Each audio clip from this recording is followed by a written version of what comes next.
28 मई PM Modi करेंगे नए संसद भवन का उद्घाटन। इससे पहले विपक्ष की तरफ से इसका विरोध शुरू हो गया है। नए संसद के उद्घाटन समारोह से बाइकॉट पर पीएम मोदी का विपक्ष पर निशाना।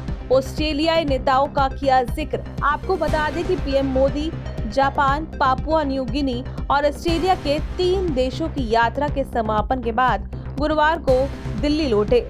प्रधानमंत्री नरेंद्र मोदी ने नए संसद भवन के उद्घाटन का बहिष्कार करने के विपक्ष के फैसले पर परोक्ष रूप से निशाना साधा।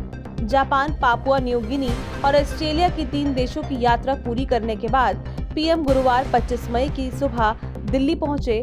सिडनी में अपने सामुदायिक कार्यक्रम का जिक्र करते हुए पीएम मोदी ने कहा कि भारतीय समुदाय के कार्यक्रम के दौरान न केवल ऑस्ट्रेलियाई प्रधानमंत्री एंथनी अल्बनीज और देश की सत्तारूढ़ पार्टी के पदाधिकारी बल्कि एक पूर्व प्रधानमंत्री और विपक्षी सदस्य भी मौजूद थे। पीएम ने कहा कि यह लोकतंत्र का माहौल था कि हर कोई भारतीय समुदाय के कार्यक्रम में शामिल हुआ। सभी ने भारतीय प्रतिनिधि को सम्मान दिया और ये मोदी के गौरव के बारे में नहीं बल्कि भारत की ताकत के बारे में था।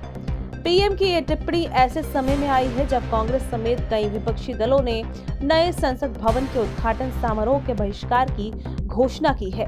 विपक्षी दलों की मांग है कि नए संसद भवन का उद्घाटन पीएम को नहीं बल्कि राष्ट्रपति द्रौपदी मुर्मू को करना चाहिए।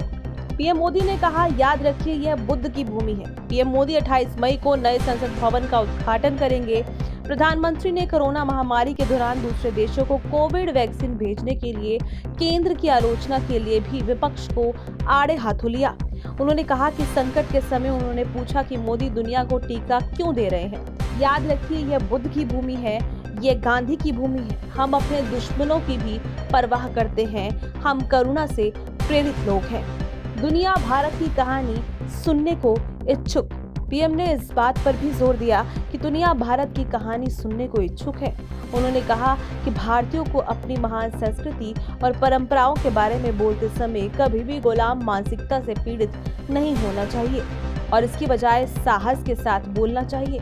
प्रधानमंत्री ने कहा कि जब वह कहते हैं कि हमारे देश के 30 स्थलों पर कोई भी हमला स्वीकार्य नहीं है, तो दुनिया भी इससे सहमति व्यक्त करती है। Bureau report, MG media news.